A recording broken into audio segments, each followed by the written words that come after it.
বাংলাদেশের ২টি কন্টেইনার টার্মিনালের কার্যক্রম পরিচালনার দায়িত্ব এখন ডেনমার্ক ও সুইজারল্যান্ডের ২টি প্রতিষ্ঠানের। তাদের সঙ্গে যথাক্রমে ৩০ ও ২২ বছরের চুক্তি করেছে বাংলাদেশের অন্তর্বর্তীকালীন সরকার।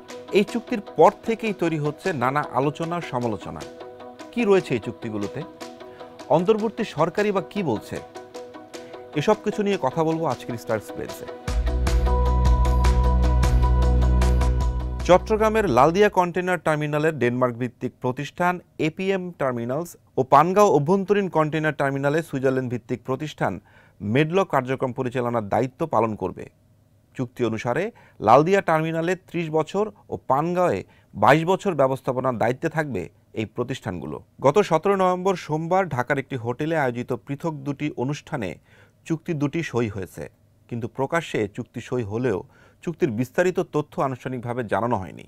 বিবিসি বাংলা বলছে, প্রতিষ্ঠান দুটির সঙ্গে চুক্তিতে নন ডিসক্লোজার এগ্রিমেন্ট বা গোপনীয়তা বজায় রাখার বিষয়টি যুক্ত থাকায় এ নিয়ে খুব বেশি তথ্য প্রকাশ করা হয়নি। তবে বিডার চেয়ারম্যান আশিক চৌধুরী বলেছেন, সরকারি ক্রয়নীতি ও পাবলিক প্রাইভেট পার্টনারশিপ বা পিপিপি গাইডলাইন অনুযায়ী চুক্তির পূর্ণ তথ্য প্রকাশ নিরাপদ নয় বলেই সব তথ্য প্রকাশ করা হচ্ছে না।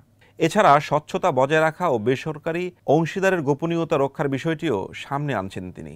আশিক চৌধুরী আরও বলেছেন, আইনগত সীমাবদ্ধতার কারণে শুধু বাংলাদেশ নয়, কোনো দেশের সরকারই পিপিপি চুক্তির মূল দলিল জনসম্মুখে প্রকাশ করবে না। তবে প্রথম আলোর প্রতিবেদন বলছে, চুক্তি অনুসারে সরকারি বেসরকারি অংশীদারিত্ব আওতায় চট্টগ্রাম বন্দরে লালদিয়া কন্টেইনার টার্মিনাল নির্মাণের জন্য ডেনমার্কের কোম্পানিটি $৫৫ কোটি বা প্রায় ৬,৭০০ কোটি টাকা বিনিয়োগ করবে। চুক্তিটি স্বাক্ষরের পরপরই ২৫০ কোটি টাকা সাইনিং মানি পেয়েছে বাংলাদেশ। অপরদিকে কেরানীগঞ্জের পানগাঁও টার্মিনালের পরিচালনার দায়িত্ব পাওয়া সুইজারল্যান্ডের প্রতিষ্ঠানটি টার্মিনালটিতে মোট $৪ কোটি বা প্রায় ৪৯০ কোটি টাকা বিনিয়োগ করবে।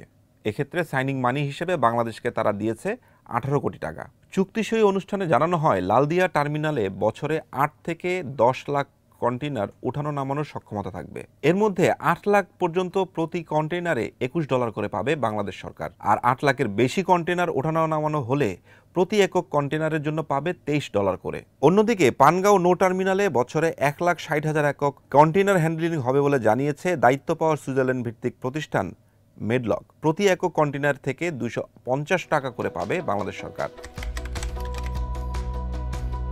বিবিসি বাংলা বলছে, ব্যবসায়ীদের দাবির পরিপ্রেক্ষিতে বিগত আওয়ামী লীগ সরকারের আমলেই বন্দর বিষয়ে বিদেশি কনসালটেন্ট প্রতিষ্ঠানে নিয়োগের প্রক্রিয়া শুরু হয়েছিল।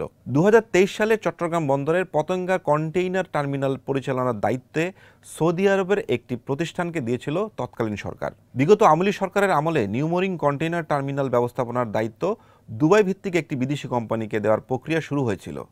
প্রতিবাদ এসেছে কয়েকটি রাজনৈতিক সংগঠন থেকে। চট্টগ্রাম কাস্টমস এজেন্ট অ্যাসোসিয়েশনের সভাপতি SM সাইফুল আলম বিবিসি বাংলাকে বলেছেন, যারা খুব কম সময়ের জন্য এসেছে তারা এত লং টাইমের জন্য চুক্তি করলো, এটা আমাদের কাছে একটু অন্যরকম মনে হচ্ছে।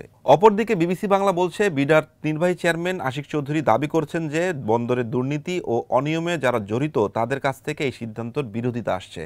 গণ অধিকার কমিটির সদস্য অধ্যাপক আনু মোহাম্মদ বলেছেন, জনস্বার্থের একটি চুক্তিতে গোপনীয়তার শর্তে সরকার কেন রাজি হলো? এই চুক্তি বাংলাদেশের জন্য কেমন হবে বা কতটুকু সুফল বয়ে আনতে পারবে সেটি হয়তো জানা যাবে নিকট ভবিষ্যতে।